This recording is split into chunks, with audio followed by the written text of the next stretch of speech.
Good morning, friends. Glad you guys can make it to our On The Vise second show this year, 2022. Am I punctuating well or no? Sounds good.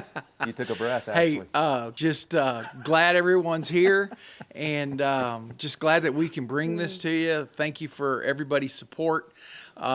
Check this out if on YouTube later on, if you see something here you really like, and subscribe to our channel and like that. We appreciate that. And hey, we're in for a treat today. We got our friend Duane Redford here, author, fly fisherman, fly tire, grandpa extraordinaire, you know, and we're just very thankful you're here, Duane. Thank you. It's a lot of, I know it's going to be fun. So Yeah, we'll have fun. Hey, it's on you now. Oh, no, wait. What? I do have 3 questions I need to ask you. Ah, Yes. When did you start fly fishing?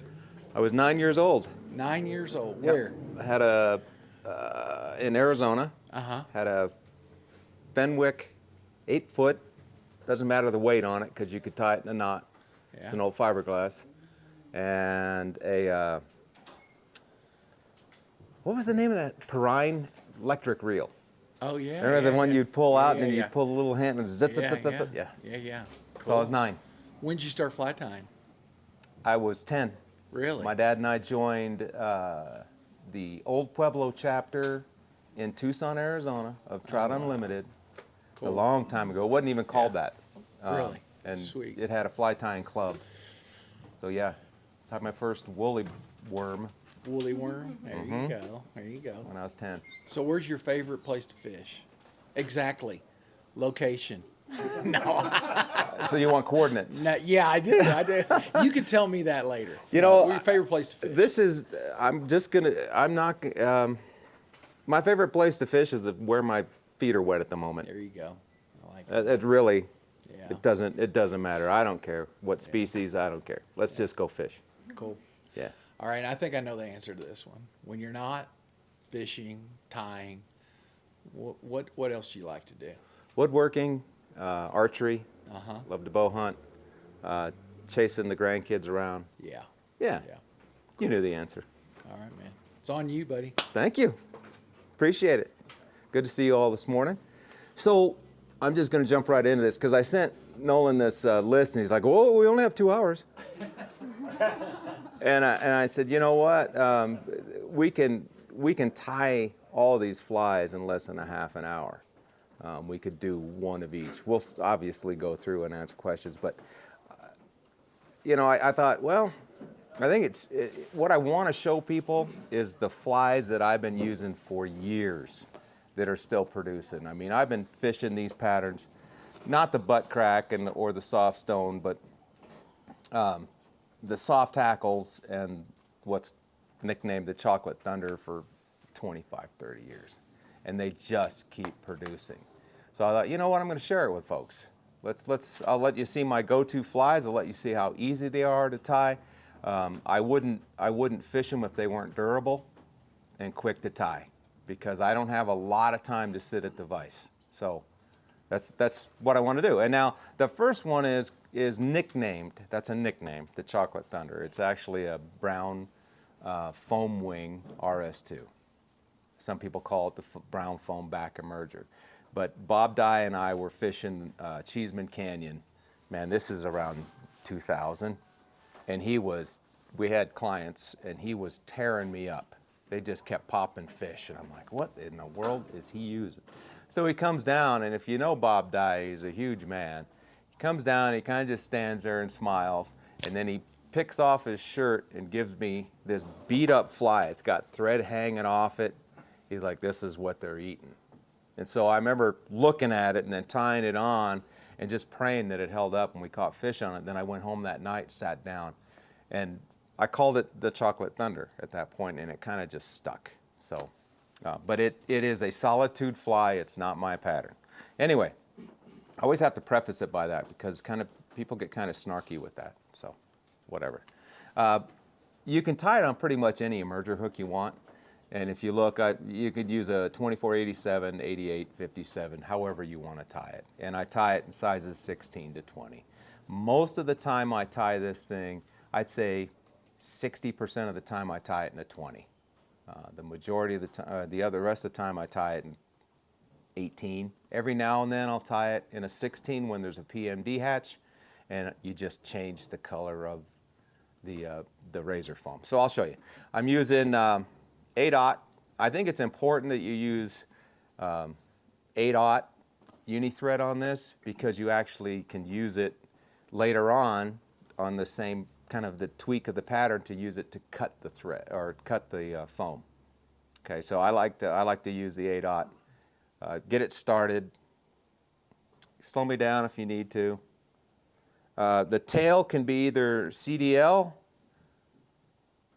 or really any feather fiber you want. I'll use Hungarian at this point, and I want to try to keep the tail somewhat body length, but if I go a little longer, that's fine because it doubles as a shuck. You know, as that mayfly is coming out, it also looks like a shuck. So I'm going to tie it with a heavier tail than you would imagine and a bigger tail than you would imagine, just because I like to have that shuck appearance on that. You know, trout are pretty opportunistic.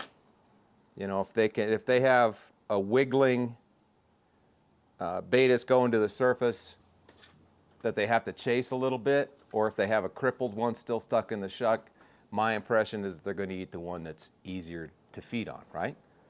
So we can check the body length here. Pardon my fingernails. I had to do a bunch of work on a pellet stove yesterday. So I've got gunk under my fingernail. Honestly, I did shower Tuesday. So. Too much information. Nolan, you were there. Wait. Just keeping you sharp, mister. All right, so you can see it's in there. I'm just kind of laying it up. It's going to be a pretty heavy tail, isn't it? Oh, it is. I'm going to use extra small copper wire. Now, guys and gals, you can mix and match this how you want. You can tie this in black, gray, olive, you name it. It's just as effective. I have just settled on the brown or purple because those are my two favorite colors. I think those two, for the waters I fish, are the most effective. So I'm using some copper small wire, or extra small, I should say, for this small pattern. I'm going to give the thread a little bit of a torque here, so spin it. So what this does, and I know many of you are very accomplished tiers, but as I spin this, it's going to actually force it, torque it back down, so I don't have to do a pinch wrap, because this is a pretty small fly. All right, so you can see how I'm past it, and I'm just going to suck it back in. And then I want to go, I'm not even doing touching wraps, I'm just taking it back. Well, I'm not trying to do touching wraps. I want a very narrow, sparse body on this. Okay, so now you see the length of that tail? She's a beaut, Clark. Now I'm just going to come forward. Fill some of that in a little bit. It's a little bit different looking here. This is the first time I've actually sat down to tie in a long time. I'm usually standing. You know, your wraps will vary. I usually have 3 to 4 showing. Now capture it. So far, very simple, incredibly simple, right? Just a tail, a body, and a little bit of rib. Now, I'm going to take some white, and like I said, if you want to change this to a PMD and go a little bit bigger, use the yellow, but use razor foam opaque. Try not to use the translucent stuff. Get the good solid opaque stuff. And then I have my special scissors for that. These are old. They're still fairly sharp, but they're perfect. I can actually maneuver them pretty well. And I'm going to use, this is 2.0 foam. So I'm just going to cut off a bar of this. That's all I'm doing. You getting it? Okay. And then I always cut what I call the shoe.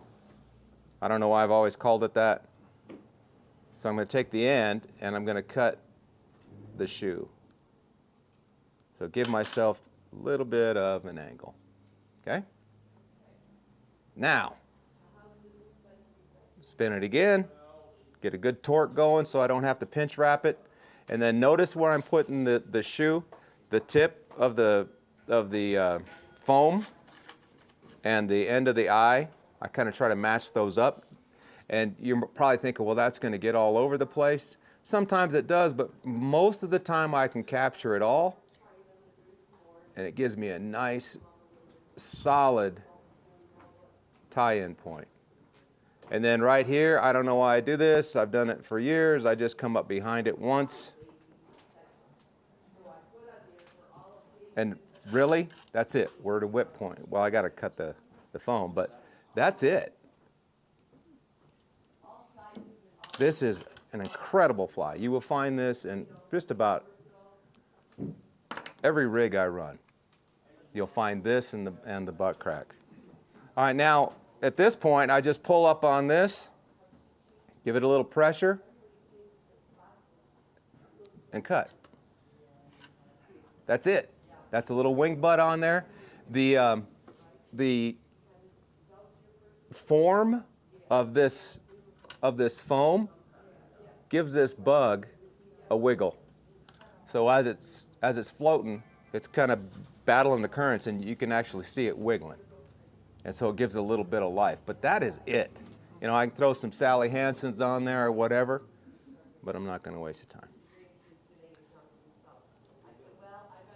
So look at the length of the shuck on this. And then that combined with the movement, it looks just like a bug trying to fight through the water column. Or you can't see it there? Okay.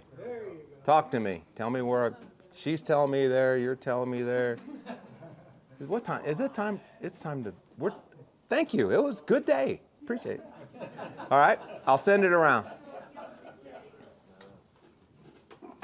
Any questions, guys? Any questions on that? So, you're saying to put some, you're saying if you put purple on it, it might work a little better? Or? Purple during the fall. So I'll use brown in the spring and purple in the fall. Yeah, I was up at Taylor and somebody trying to show me how to do that, and he had some purple on his. He was killing it. Yep. That's what I was kind of wondering. Yep.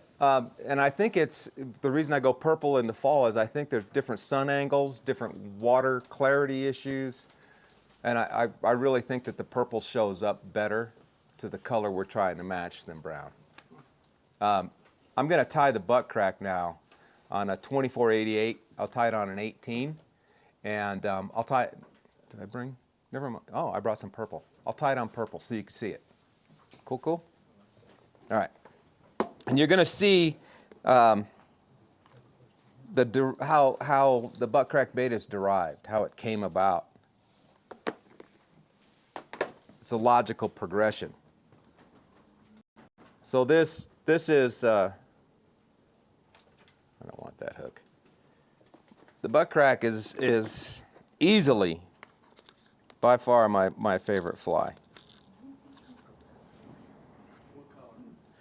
It's a toss-up. It depends. If you're talking to me in April, I'll say brown. You know, March, April, May. If you're talking to me in September, October, November, purple. You can tie it with or without a bead. It's up to you. I don't tie many flies with beads. I like my bugs to be as natural as possible. I think the fish see beads all day long on the heavily fished water, so they see bead, bead, bead, bead, and then you throw that bug down there that has a normal head on it, and they're like, hey, there's something, there's a natural. So I really do think they are educated. I hate to say that. Got the brain the size of a pea.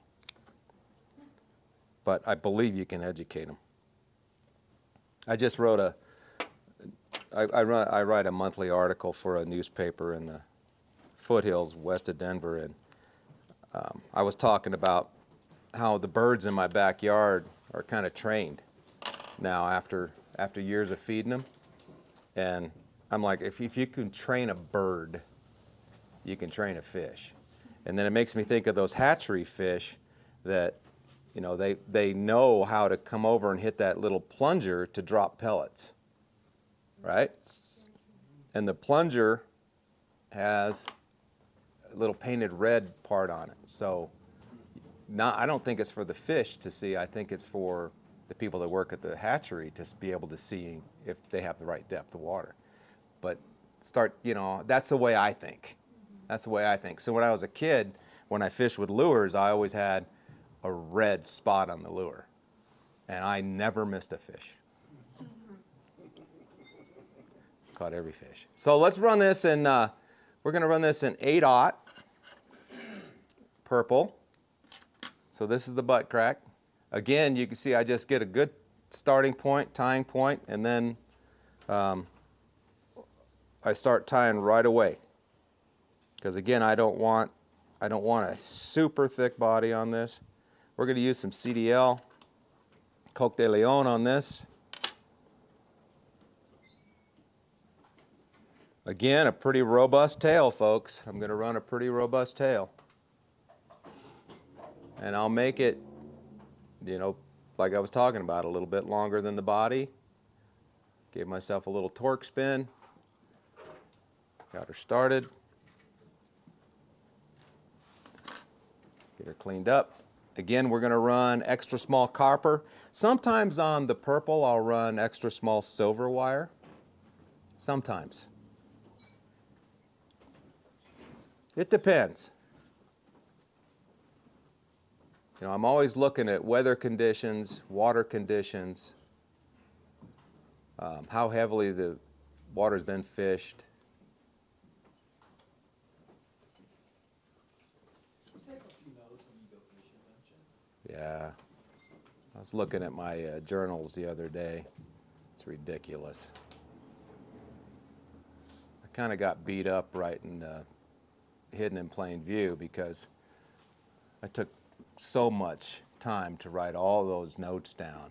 You know, it was 3 pages after every single fishing trip of just everything from water conditions to bugs to pressure to moon phase, barometric pressures. And that was the easy part, compiling all that. Wow. I should have hired Jeff Dean to do that. Because I'm telling you what, and there were some, and I reflect this in my book, there were some amazing, 3 to 4 reps, amazing revelations that I was like, you gotta be kidding me. You know, it's some stuff that I didn't even, like the majority of the big fish, and I'll say a big trout is 16 and over. That's a big fish, I don't care who you are, especially in the waters I fish. The majority of those, like 80 some odd percent, I don't remember off the top of my head, were caught in the tailouts of a run. You'd think they'd be up on the shelf or on the inside edge of a pool. Nope, tailouts. So it's just stuff like that that was really, really unique. All right, so now I'm using some 0.5 opaque razor foam and my same favorite scissors. Let me know if I'm not showing stuff up well enough. Just let me know. And I'm going to show you what I'll do here. I'm preparing for the thorax, so I'm going to cut a little strip like this. Hold it right next to the hook. Yeah. Right there? Can you see it? Yeah. Okay. And then from there, while I still have it attached to the main, I'm going to split it. Now, it's called razor foam because I think you're probably supposed to use a razor to do this. But I've just done it like this forever. Can you see it there? Yep. That's where, okay, this is where I'm having trouble. You got it. Okay. Now I'm going to cut a little bit. I'm going to leave what, again, we'll call it a shoe. It's just basically a tie-in point.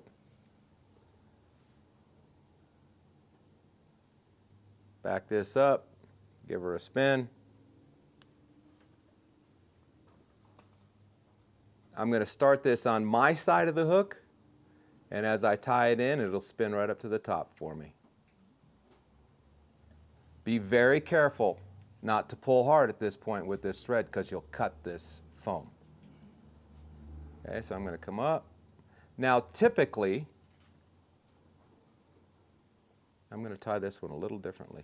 Typically, I'll throw, once I put my diamond braid on there, I'll throw a little bit of dub underneath it.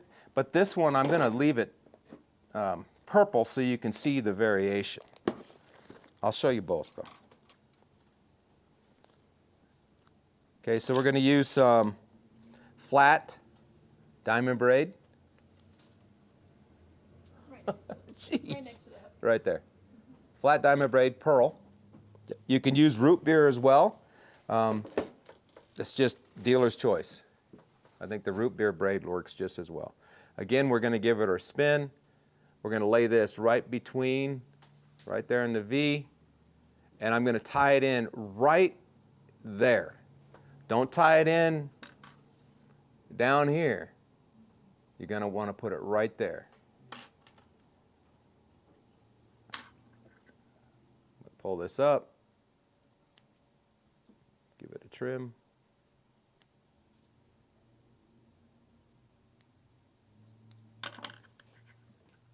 It's hard for me to see in here. I don't know about you guys, but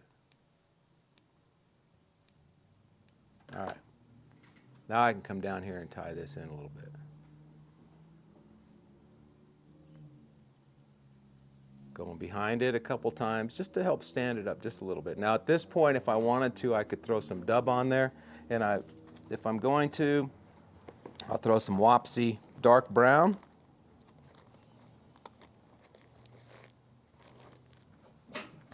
Bless you.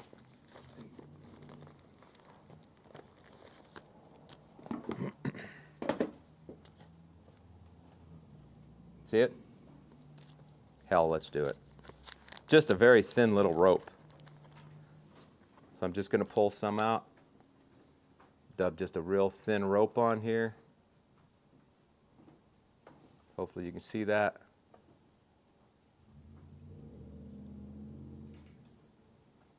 Go behind a couple times. Down front. And now I've gone right to the head of the eye there. You see that? For my next move, I'm going to pull the foam front, give it another little spin. Oh, and it came off. Dirty, rotten. Okay, so you see how I've got it captured? Now I'm not going to pull real tight yet. I'm going to give it another wrap. And now I'm going to pull on it, tighten it up a little bit, and then get some good tight wraps in there. Because I have a little bit of that Wapsi in there, that little dub, this may not cut the way I want it. But we'll trim it there. Trimming it, you can go body length, you can go thorax width. It's your call. We'll see how this cuts off for me. But I approach it just like it's wire. There's one. There's two. Might have left a little bit on there.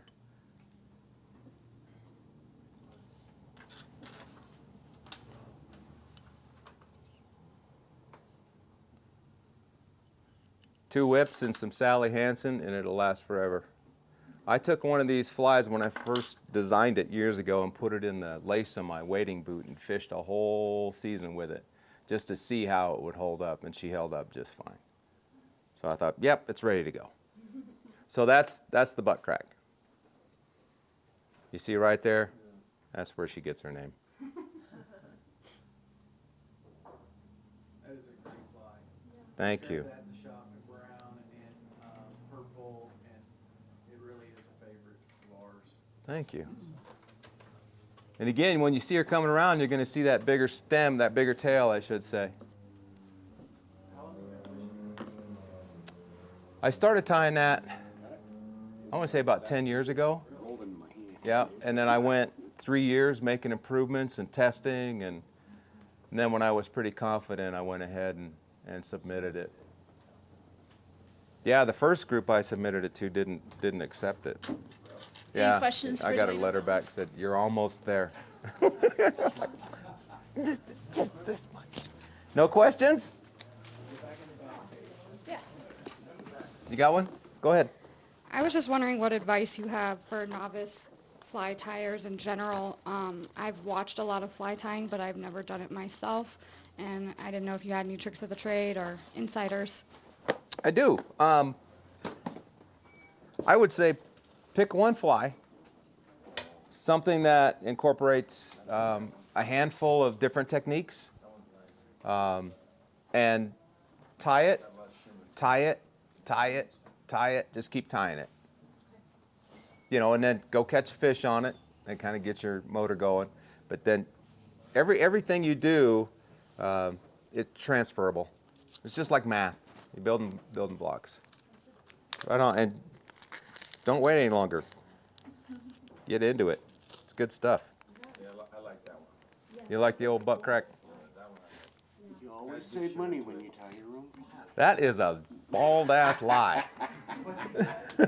You always save money when you tie your own flies. That's the best. That's the That is best line so I've ever good. heard in my That's life. like- By the first time I heard it, I died laughing and just turned around and walked It's away. so I'm good. oh It's my like- Lord. Keep fly shops in business. It's like, yeah. There's stuff, I posted something, I think it was last year about this time. It was a 25-cent card with yarn on it that I know was in the bottom of my tie-in box when I was 10 years old. Oh, wow. Yeah. So that's 25 cents I never used. All right, so this is the soft stone. Now I've been tying this fly, variations of it, for about 4 years, and now I've got it where I want it. I've got it where I want it, and it catches fish. I'm going to submit this one, so if I see this show up in a catalog somewhere with your name on it, I will kill you. I'm going to use a 200R. You can use 6 to 10. I'm going to use an 8. And while we're here, when I'm working with these bigger hooks, I'm going to pinch that barb before I even start. That's always a good habit to get into.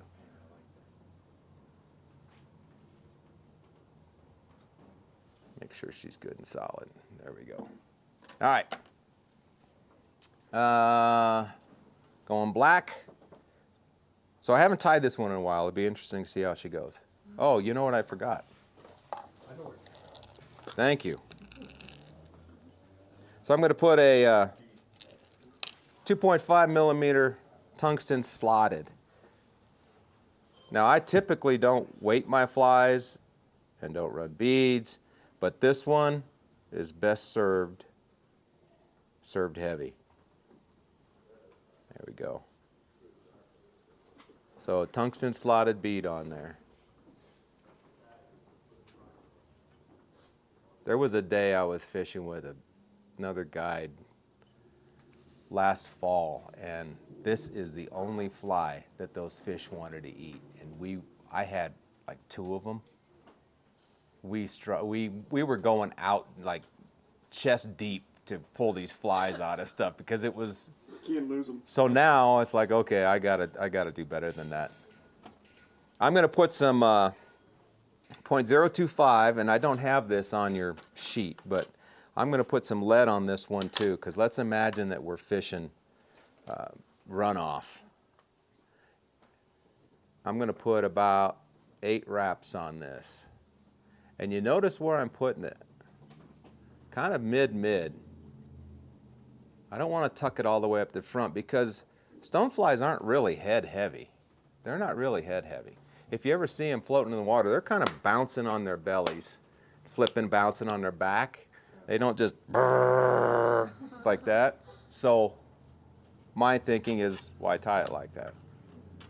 I'm going to even out this weight a little bit.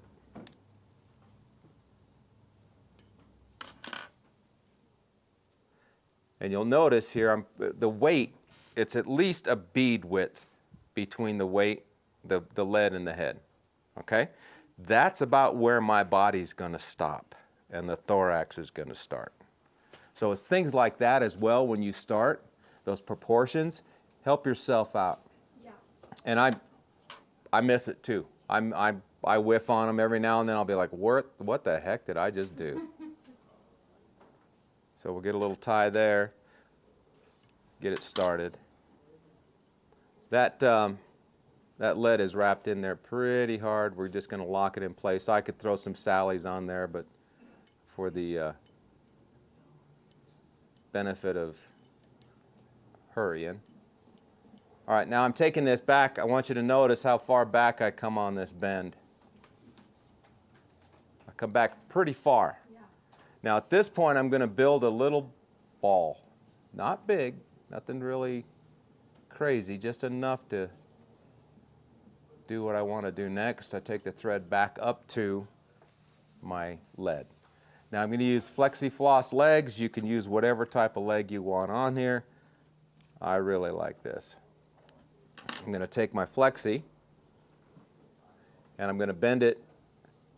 Now you'll notice on any one of the, most of these, it has a curvature one way or the other. You'll notice. And so for this one, it's kind of curving this way, so I'm going to bend it this way, so when the tail, it splays out, if that makes sense. Maybe that's being a little picky, but that's who I am. I'm going to fold it here. Again, I tie it in facing me and with the hopes that it's going to roll for me, and it did. Nice light wraps all the way down. You see how I'm holding the tail here? I'm going to get down here. Bingo. Now we're going to split these tails up and line them up. I'll cut this off so you can see it a little easier.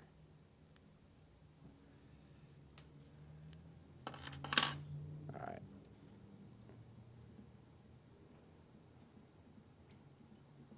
The length of these, it's completely and totally up to you. You know, you look at a Pat's rubber leg and you think, well, that thing should never work. Those legs are too long. Well, we just blew, you know, you blow that theory out. Okay? I may come back in and trim those again, but you notice how that little ball on there just went doop and split them right out for me. Can you see that all right? Mm-hmm. We'll tie the rest of that in.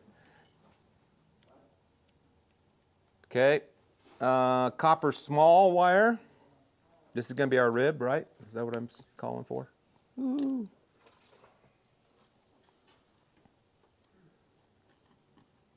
This fly, there's one other that I have that takes even longer, but this probably takes the most time.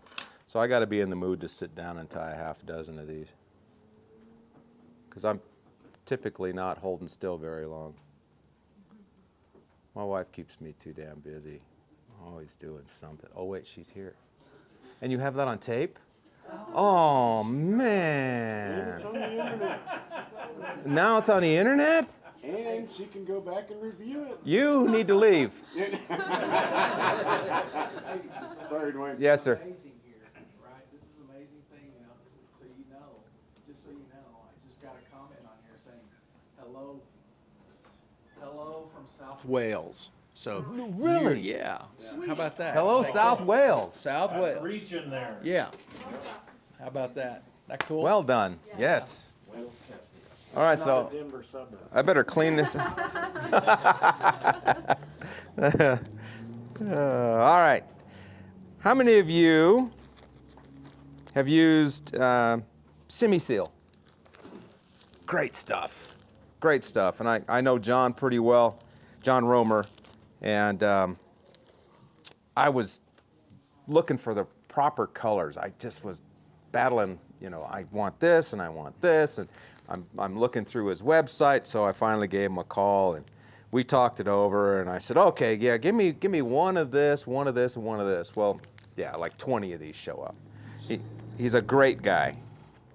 So I got to give him a shout out because he did give me a bunch of this. But I'm going to use the black and gold and the black and blue are the two that work best for me. I do tie, for the golden stone, I do tie with the oak. Can you see that? It's kind of hard to see. I do tie with the oak color. But most of the time I tie with the black and blue or black and brown. And the first part of this fly is just an exercise in dubbing. Sometimes I use paste on it, sometimes I don't. Today I'll put a little paste on there, little paste wax. It helps it stick a little bit. Now I'm going to get to know personally all the people that I shook your hands this morning because I'm going to be licking my fingers. Did you see that? I almost threw this. Did you see that? That was close. Because at home I've got a wood top and I just go doink. And so I get the tie and he says doink, doink. I almost tossed this, so you're in danger. Oh, man. All right, we're just going to put some on here. This doesn't have to be an incredibly tight dub loop. And actually, I'm going to brush it out a little bit. So, and you can always add more, and you can always take it off. One thing I like to do, you see how the spool is sitting on the table here? I found that if I bring it up here and let it free hang, I can get a better spin on this. I get a little more movement on the dubbing actually attaching to the thread. This is crazy because I have not sat down to dub in who knows how long. All right, pretty loose wrap. So now I'm going to wrap this back. Like I said, it's going to be kind of loose. There we go. And so right away, quick, I don't know if there might be too much light in here, but can you see the UV in that popping a little bit? Okay. Let's give a little more paste, a little more dub. How many of you use wax when you dub? This is, I usually don't. This is one of those, I found that I'm going to throw that in there. That when I'm using Simi seal, typically I use the wax. It just helps with the coarseness of these fibers. And we're going to take this dub up to the end of that lead wrap there.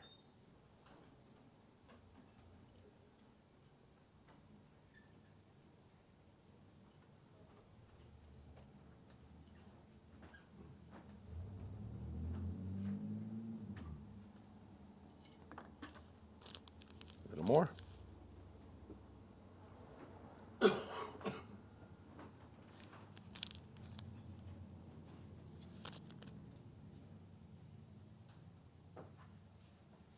There she is. From here, I'm going to wrap.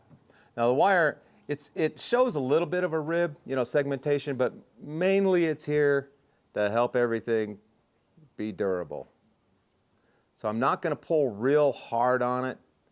I'm just going to kind of give it some nice, even, light wraps.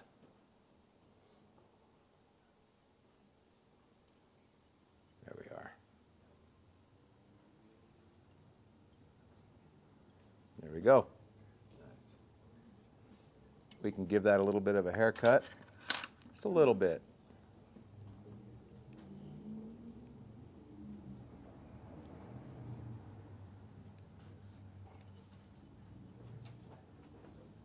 There we are. All right, now for the thorax. I'm going to use some white UV, just a little bit. Can you see that? Can you see that light up?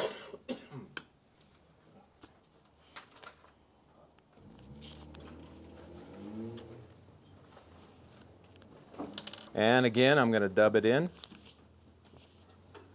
This is just takes a little bit of a rope here. There's going to be a lot going on in this thorax, and that's what makes this fly so versatile. So there's my white going in. You can see I backed up on the original body a little bit. I'm trying to keep my proportions as best I can.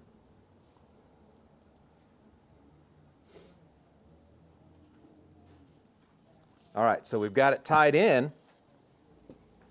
Before we go any further, we're going to brush it. So this, all that is just a piece of Velcro on a dowel. I'll sell these for about $100 a piece if you're interested. I'll have Nolan sign them for you, though. Got a cover your costs. Gotta cover it somewhere. That's all I'm gonna do is just rough it up a little bit. Okay? And it's not very much in there, is there? Okay, from there, what is my next step? Where am I? Oh, yeah. We're going to put in a dubbing loop. So I've got my little dubbing loop tool. There's millions on the market. This is my favorite because it's compact and it's heavy. So when I hang it down here, I still have weight, but it's not touching the base of my vise. For me, that's huge. So all I do is just wrap it here.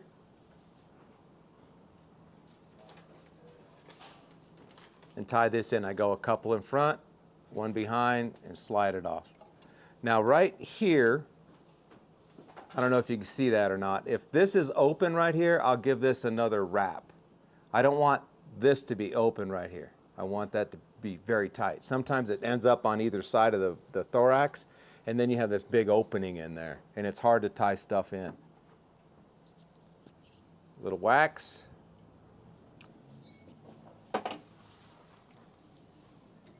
All right, we're going to use, I'll cover up the Western Anglers. Shout out, shout out. All right, so we're going to use some pine squirrel zonker strip. Now I've gotten used to doing this by hand, but I'm going to show you how to use the clip. I just had it. Oh, here it is. We're going to use the clip for this, for the dubbing. So I'm going to take some of this. I don't need a whole bunch.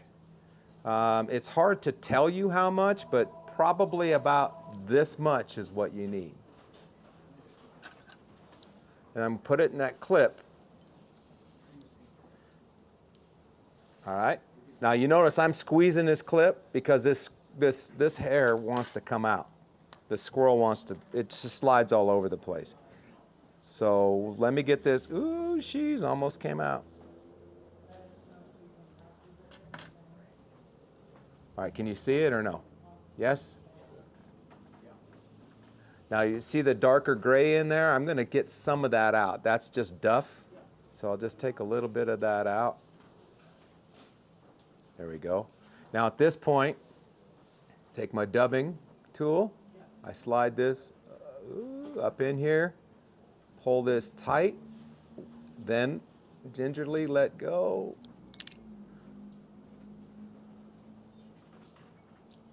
And now I spin it, and there's my hackle. And this goes right in here.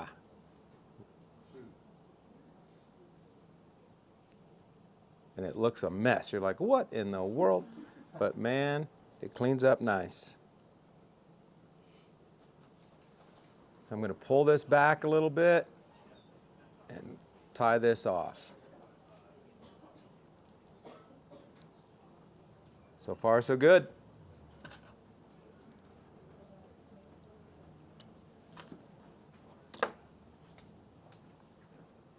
How are we looking? All right, see it? Beautiful. Beautiful. The ones I got don't look that good. We're going to build up the thread a little bit in here. Now, we're going to put 4, 6, 8 strands of tinsel. You can use pearl. You can use root beer. Just knock yourself out. Doesn't really matter. So I've taken one strand and folded it over a couple times. I'm going to lay it in here. I'm going to spin for torque. And I want to tie this right next to that squirrel. And it doesn't matter how accurate this is. I mean, it's just we're putting this in more for effect. People get kind of hung up on, you know, this doesn't look right. Well, if the fish eat it, it must look somewhat right. Now I'm going to cut this off even with the body here, the end of the abdomen, right there. So you can see all I've got in there now is just a little bit of flash. So far, so good? Right on. Now the next step, I feel like I need to move this a little bit. There we go. Partridge. I tie with a lot of partridge. Hungarian. Just got this one. There for a while, it was hard to get. I think the partridges, they were on strike. Now, the thing about a partridge, most of my tying is from the base of the neck up because my flies are so small. But on a fly like this, I want the fiber to be almost the length of the body here. Not quite, but almost the length. So I can actually branch out and pick a feather that'll give me that length.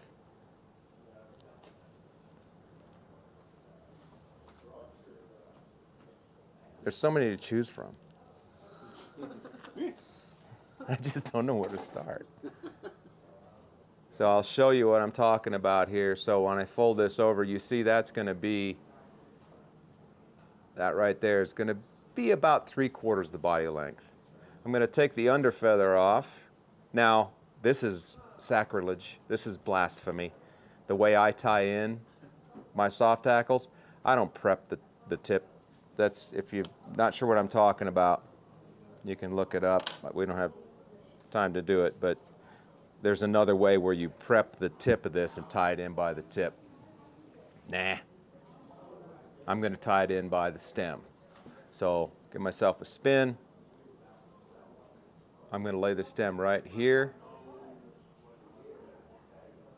And then by the tip, see how heavy-handed you get and break it off every time. Every time.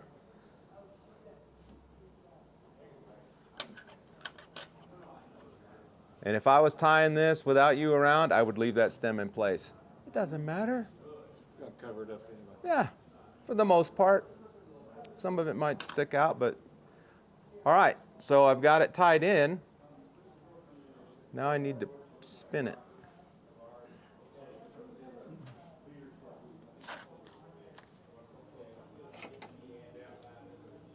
Where are my softer hackle pliers?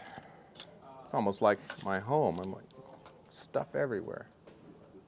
Isn't it amazing when you go home and clean up your tying bench? It's like, wow. And you sit there and look at it for like an hour, and then 2 hours later, it's just like it was. It's a never-ending job, It really is. full-time. What did I just grab? What did I do? There. All right, so the way I like to do this is I'll hook onto that hackle, and I'm just going to support this in my hand and move the rotary. 1 wrap, 1.5 wraps. Capture it.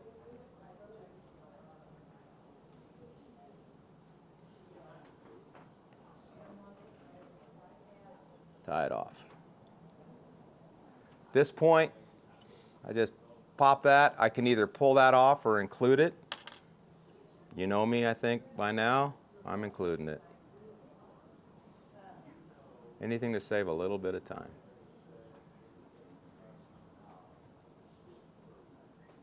So there is a lot going on in that thorax. All right, next step. We're going to throw a little bit of yellow, pale yellow dub in. Just to put like a little base in here. And then we'll put legs on it and dub over the top of it and be happy. So we're just going to come in. It's getting hard for me to see with this lighting. I'm going to come right to the middle here. See how I've gone middle between the hackle and the bead? Grab my Flexi. It has that curvature to it. I've got the curvature away from myself. Coming up, just sliding it underneath there. light wrap.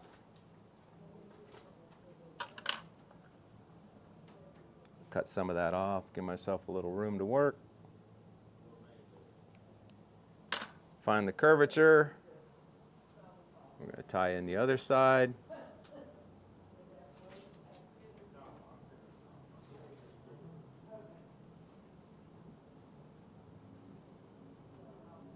There we go. The length of these legs, the back, this leg on this side over here coming off the thorax, I'll make it about the length of the body. I don't get too hung up on that. Let's get these cut close. No matter how many times you cut it, it's still too short. So once you cut it and it's too short, you're like, ah. Do that all the time. Gonna put a little more yellow dub.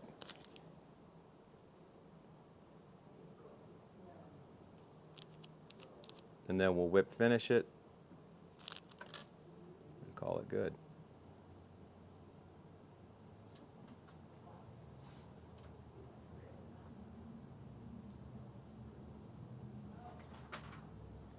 All right, you can also use a clip at this point for putting head cement on or whip finishing. I might lose that one leg out of there, we'll see.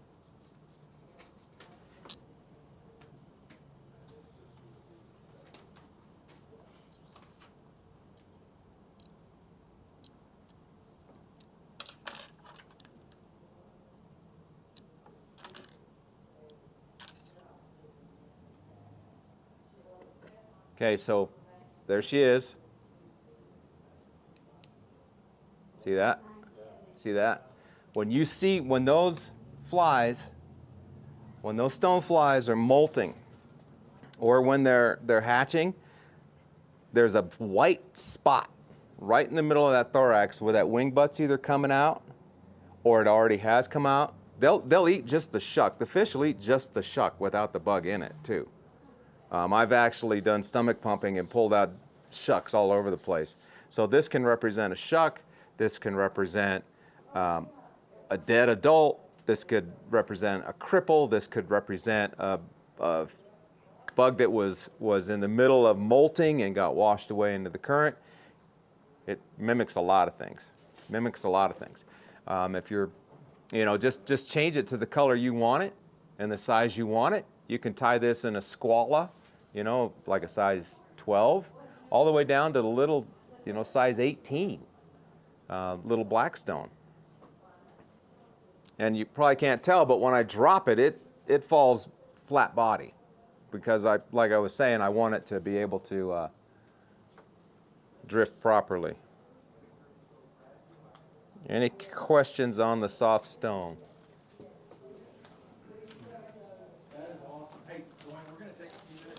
Nope, we're pushing right through this, Nolan. Here's your water. You sit back down, I'll mister. give you something stronger later. Okay, take a break. Got some coffee. And Thank some you. donut holes over there. If you want some coffee? Um, Are you good? no, I'm good, thank you. Okay. I'm gonna stand up, take a break though. A few minutes. Yeah. A few minutes. And read your donuts. Oh, thanks. How long you been tying that one? Variations of it for about 4 years, but this guy, I just dialed it in.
Again. Look, I was saying, yes, we got a little bit of rap. I was saying, I was telling Bill, I said, I never get a partridge that looks that nice. Yeah. Hey, Joel. That Hey, was Joel. luck. How are you, man? That was a lot of luck. How's it going? I go, mine all look like hell. Staying out of trouble?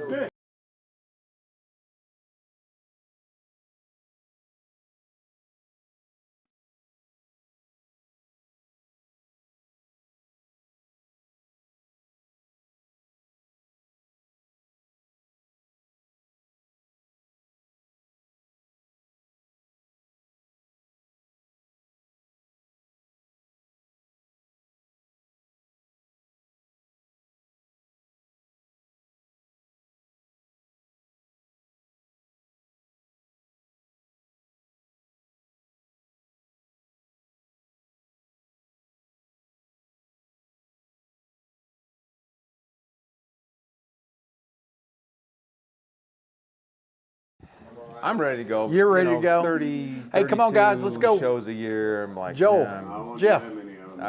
I did that the year before. Ready to go? I enjoy All right, doing we things ready? like this.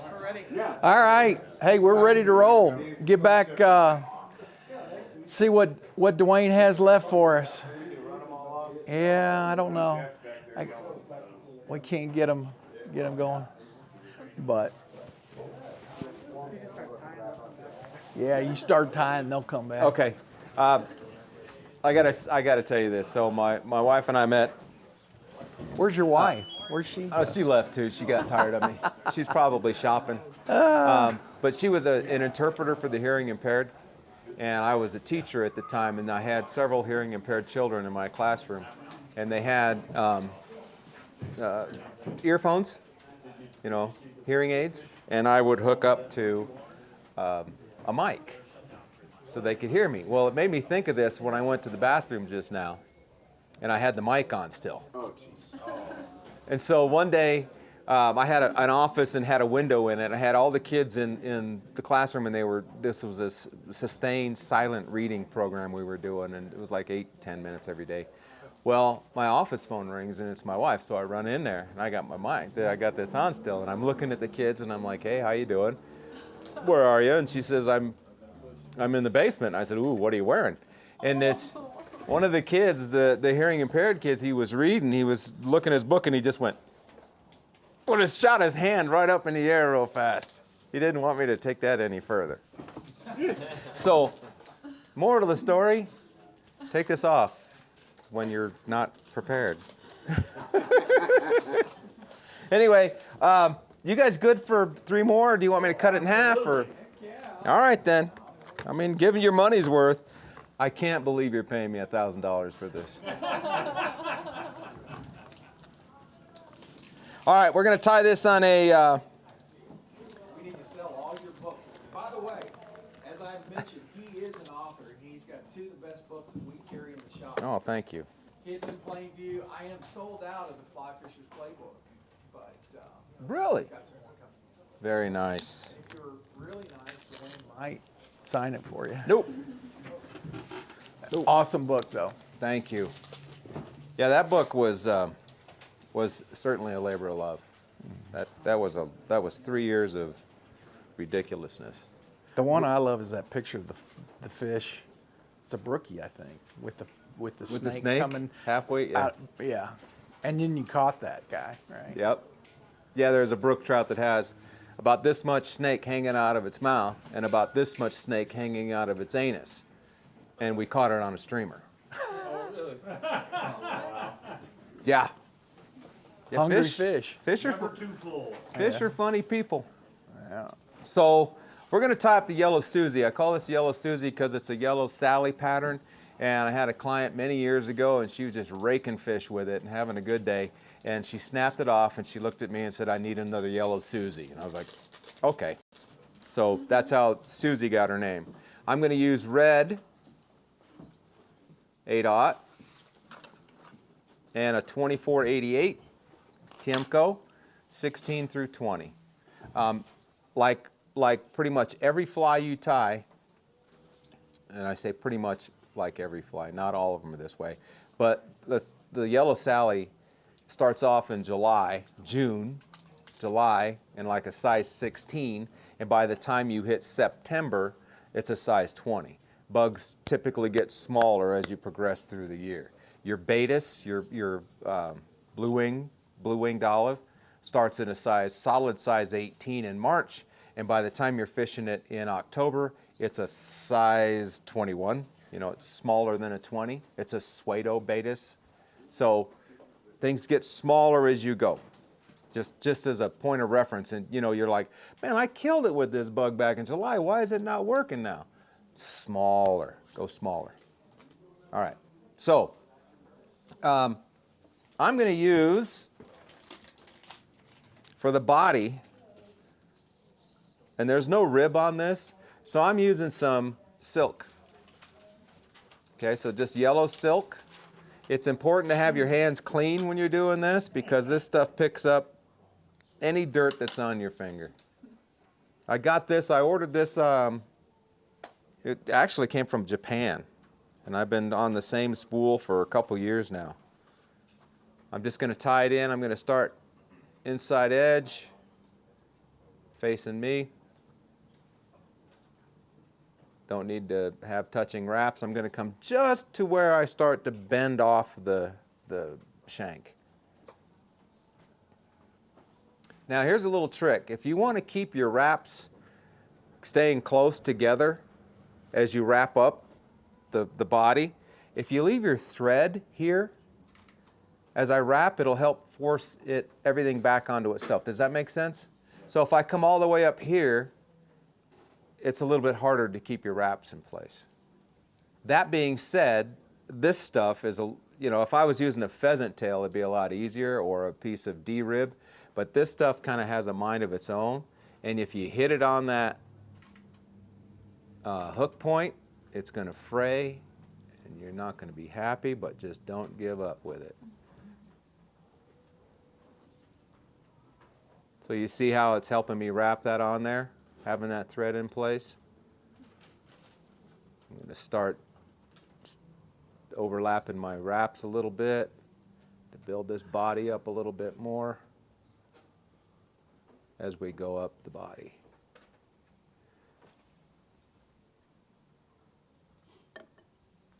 Now you could use thread for this. I've used thread for the body. I've put ribs on it, but like I was saying, I want to stay as simple as possible and as durable as possible. Okay, we've got a little bit. We want a little bit of red showing through the thorax. So on a yellow Sally, where's the red? It's on the butt, right? And I've had people ask me, why are you putting the red on the head? It's like, look, I don't think a fish is going to take time and go, wait a minute, I'm onto you. No, they're looking for contrast. They're looking for color, right? And so I don't think it matters. I don't think it matters. That's just my story. Now we're going to throw a soft tackle on it. So this is a little bit smaller, obviously. So we're going to pick the appropriate feather.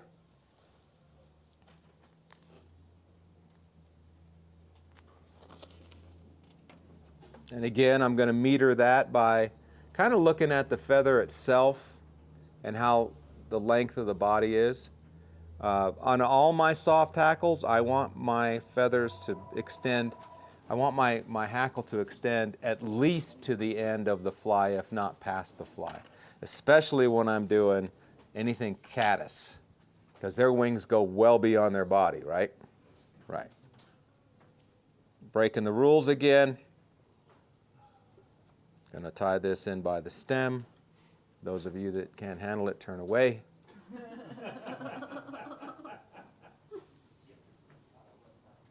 Okay. Again, if I wasn't doing this demo, I'd leave the stem. I don't think they care. And I'm going to use the same procedure. Drop that down a little bit so I can get a little bit of spin. Grab onto this thing. You can make it as sparse or as heavy as you want. Like I said, I usually like 1.5 wraps. Ooh, hey, hey, hey. You ain't living if you're not doing that. I think that's one of those Bill was messing with. Could be. Are you picking on me?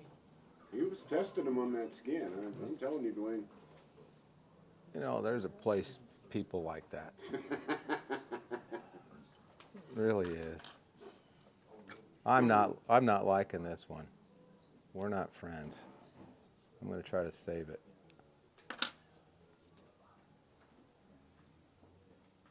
We'll see.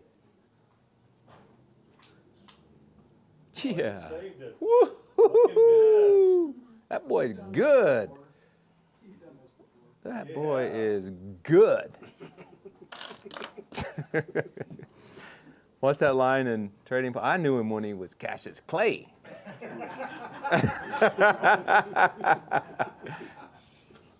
Trading Places. Isn't it? Wasn't that Trading Places? Yes. Man, that was a long time ago. Good movie, though. Yep. All right. There's the Susie. Bam. And you get to the point where you tie these 3-5 minutes, and that it'll last forever. It really will.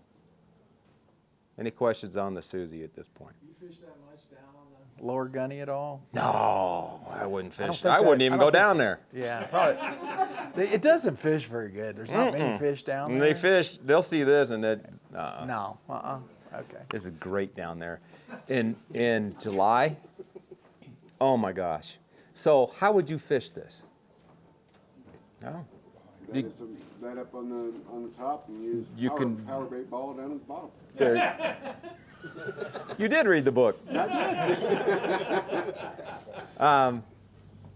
Dead drift it under an indicator, second fly in a 3-fly rig or a 2-fly rig, make it your point fly, whatever.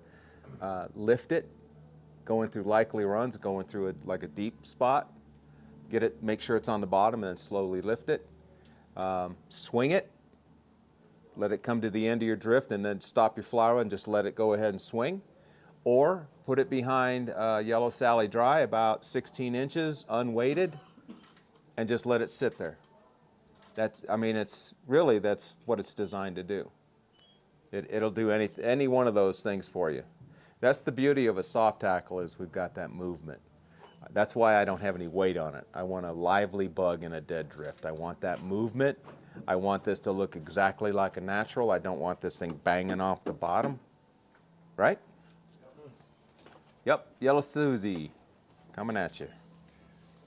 Duane, if you were to put a rib on that pattern, how would you use, like extra small, any particular color? Or Extra does it really small matter? silver, Jeff.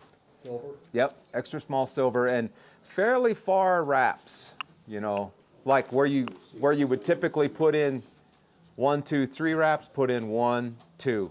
I keep those segments pretty far. Just a little bit of flash on it. That thing, that fly is so much fun when the sallies are coming off.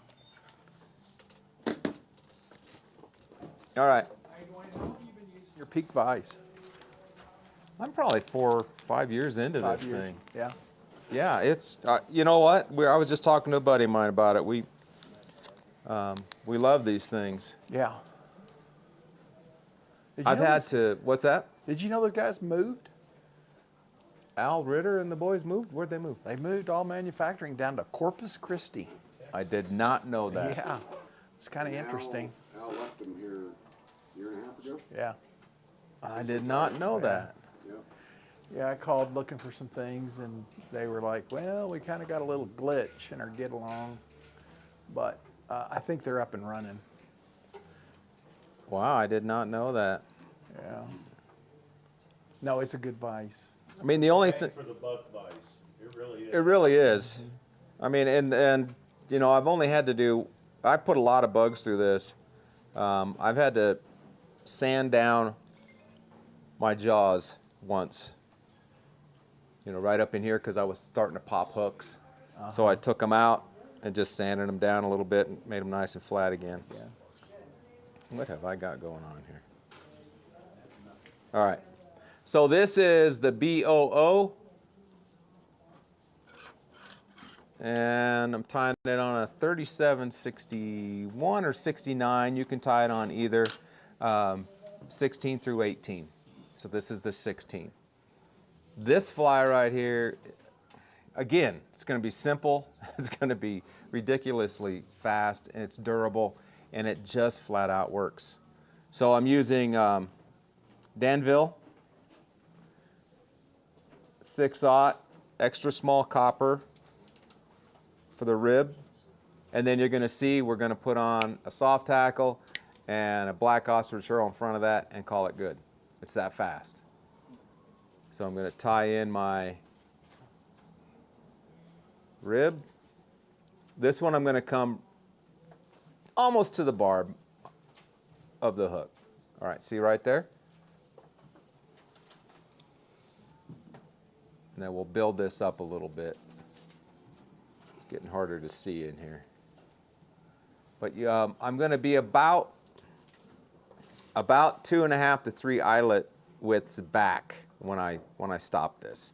So the proportions on this is pretty important. And you can probably see this more than I can. So I apologize for the body because I think it probably looks kind of goofy. Oh, it'll work. All right, now we're just going to wrap.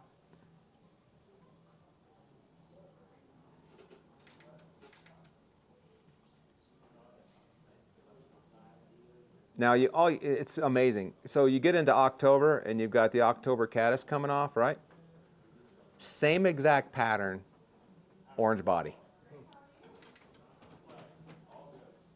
Soft tackles are just, nobody gives them love. They need love. You tie that a little bigger when you're using the orange? No, I'll tie it same size. Same size. Mm-hmm. Okay, so we've got it in place. Now I've done all kinds of crazy things. I've UV'd this before and just kind of messed with it. Really, it is just absolutely fine the way it is. We'll run a same size Hungarian.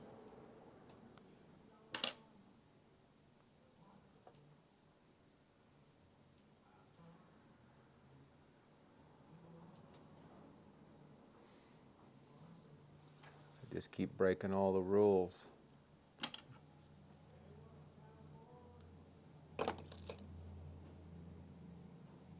Okay, grab it with the hackle pliers.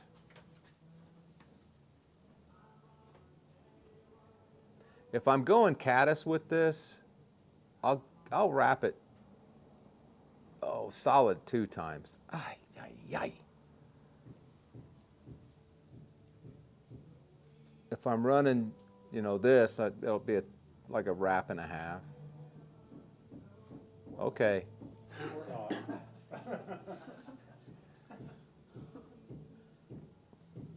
That never. What happens when you break the rules, Duane? That's what happens. That's right. The fly fishing gods are getting back at me. So saith the great thread breaker back there. His nickname is Ping. That's not bad. I kind of like that. Did it well. Yeah, we're going to have to kind of put that into a newsletter, I think. That was the voice of experience there. All right, now a little bit of black ostrich herl. Who ties with ostrich? Good stuff. Short, fuzzy, strong. Mm-hmm. Yeah. Yeah, exactly. Catch when they're on the hoof, but that's okay. I just can't find the feather dusters anymore. That's true, huh? They used to be all. The thing about ostrich, and I don't know how well you're picking this up, but it'll do this from the stem, so it angles out.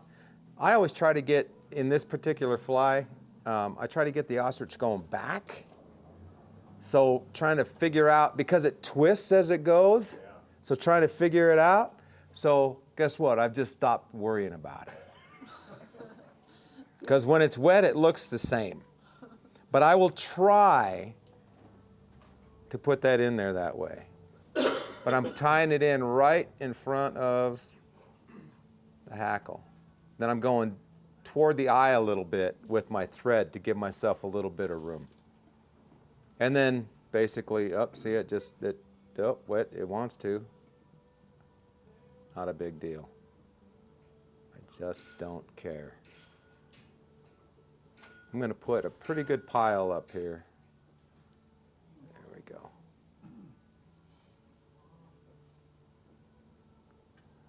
Tie it off.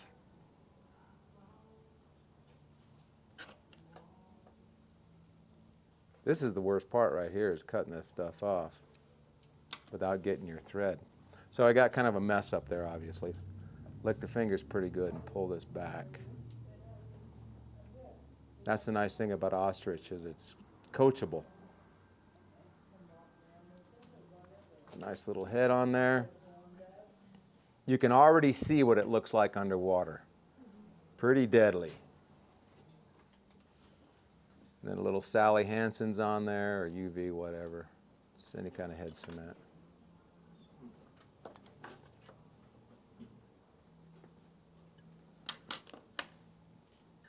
There she is.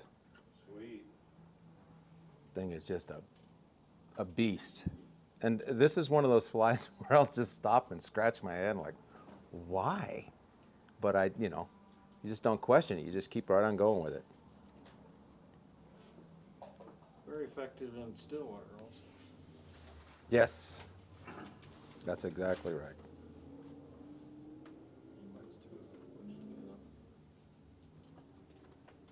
I don't know what I did tonight.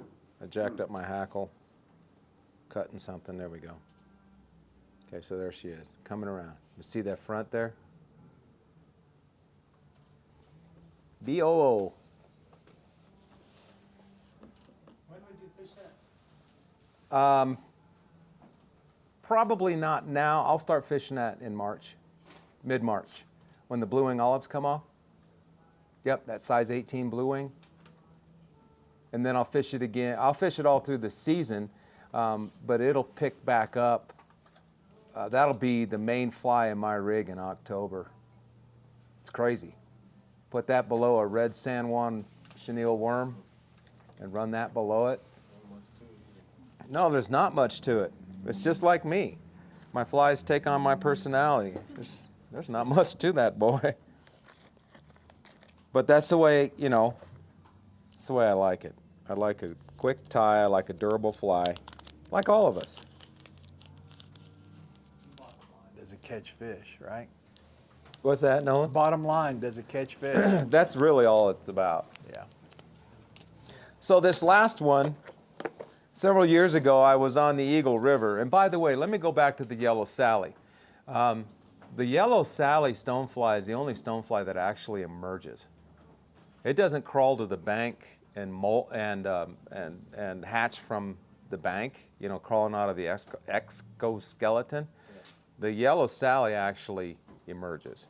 So maybe next year I'll show you a pattern I've been tying that is of an emerging Sally.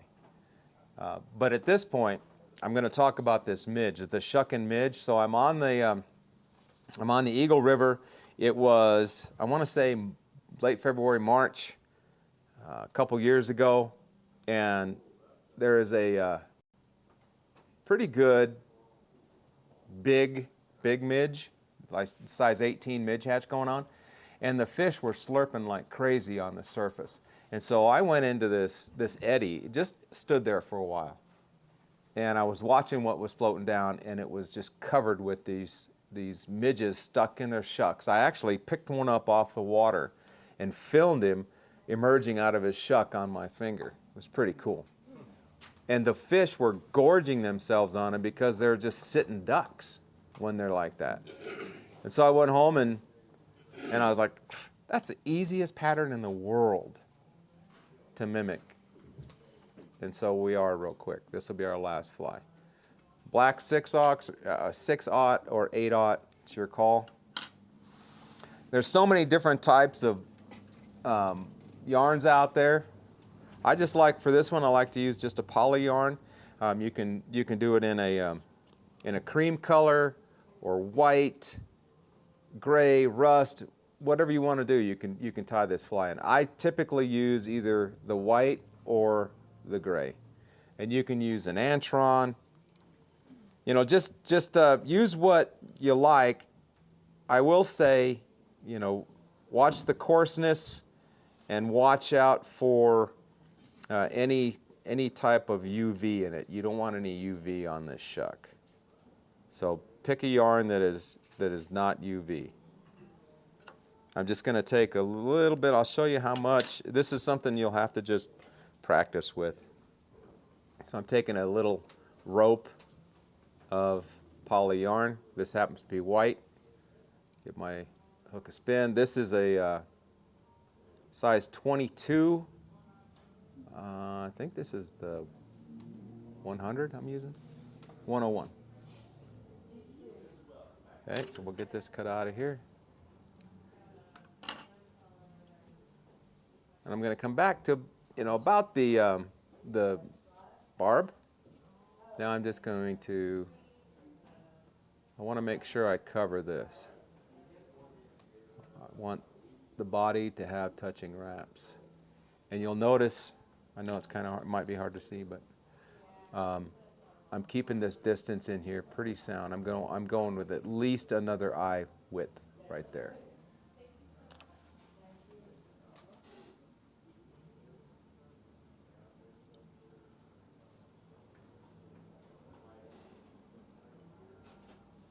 There we go. We've got the body pretty well covered. All right. Ostrich.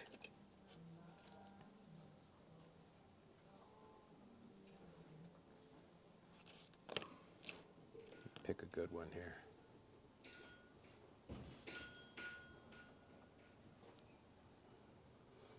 Again, we're going to tie it in by the stem. I'm going to tie it in right at the base of the thread.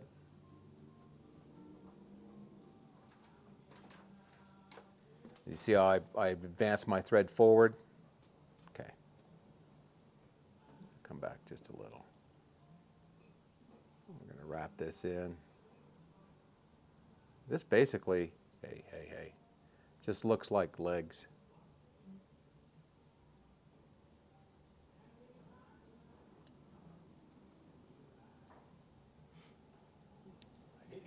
Tears in his eyes. Stupid ostrich.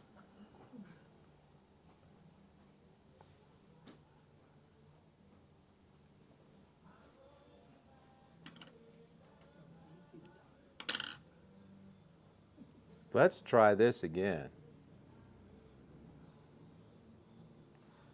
If it ain't happening to you, you're not tying. Practice makes perfect, right?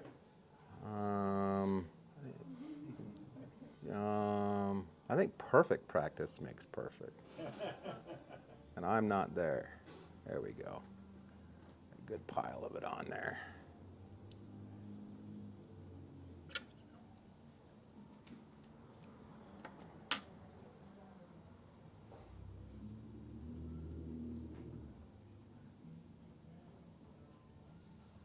Okay. So again, you can see it's wet. You can see basically what it's going to look like. Now at this point, I've taken this tail, the shuck, and I'm going to split it.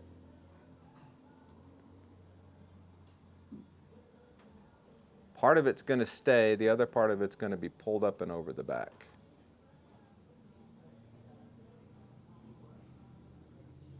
There's a million different ways to do this.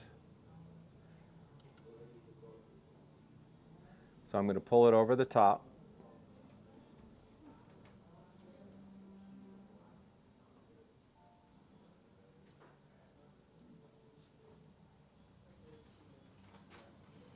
There. So you can see it right there over the top. Snippy. Yeah, it's about time to stop. I can't see with this sun.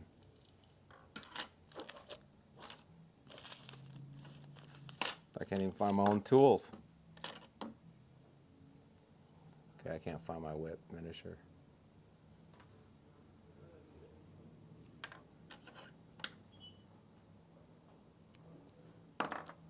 God. All right. And there's a shuck. So you see I completely whipped because I couldn't find my whip finisher, but this is the shuck and midge. And I mistied it. I'll grab a good one and send it around if I have one. But this bug right here fished in the film behind, right on surface behind like a, I don't know, an irresistible or a Griffith's gnat or even a, a bigger fly that you can see. They will slurp that bugger in. It's a pretty easy tie.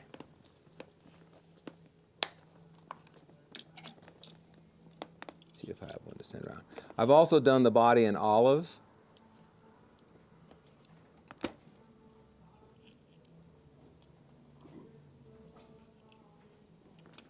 There we go.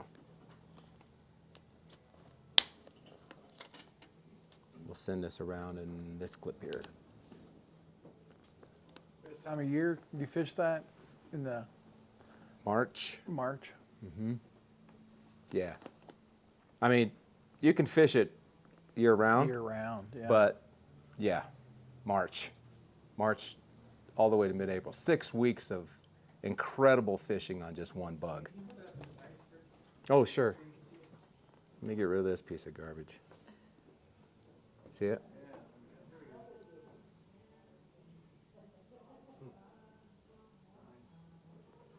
It's just a very effective pattern.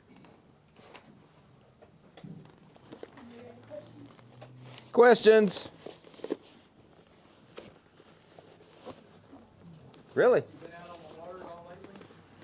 Not for 2 weeks. Really? 2 weeks ago today I was on the water. Uh-huh. My schedule's starting to fill up, which is nice. Yeah, yeah. Yeah. Still fishing the eagle a lot? No, I haven't. Well, I will be, but I Will haven't. be, but not, yeah. Yeah. Yeah.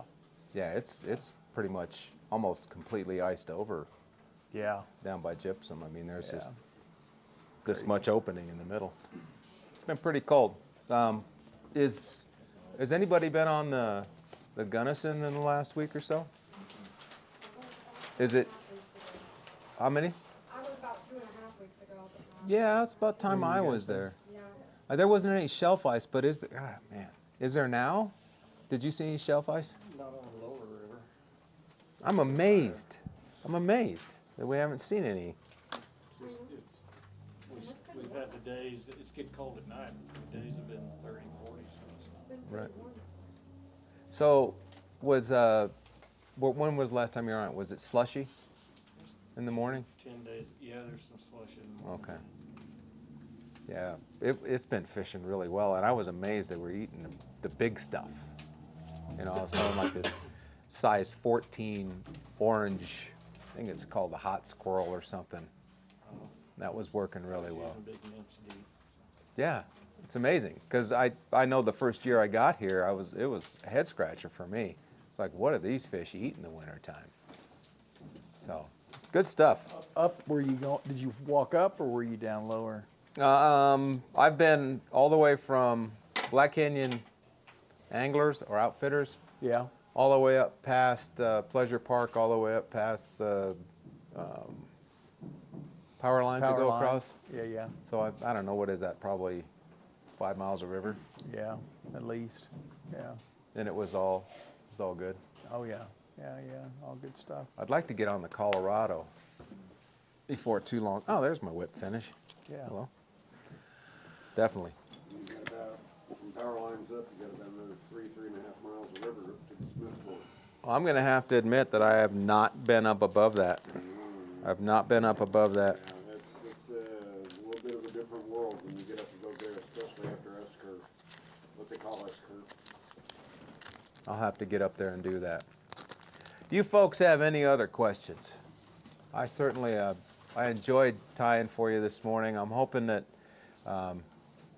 these are quick, easy bugs for you and they last and they catch fish. Really, that was my goal today, so. Nicely done. Oh, thank you. Appreciate it. Thanks. Great to have you, Duane, as always. Oh, And we thanks, look man. forward to seeing you next year. Yes. So, I want to thank you guys, and just be back here February 19th, not next Saturday, but the week after. We'll have a couple of our young guns. We're going to have Preston and Tyler on the Vise that day with us. And, you know, yeah, until then, go out and go fish. Have fun. Enjoy. Thank you.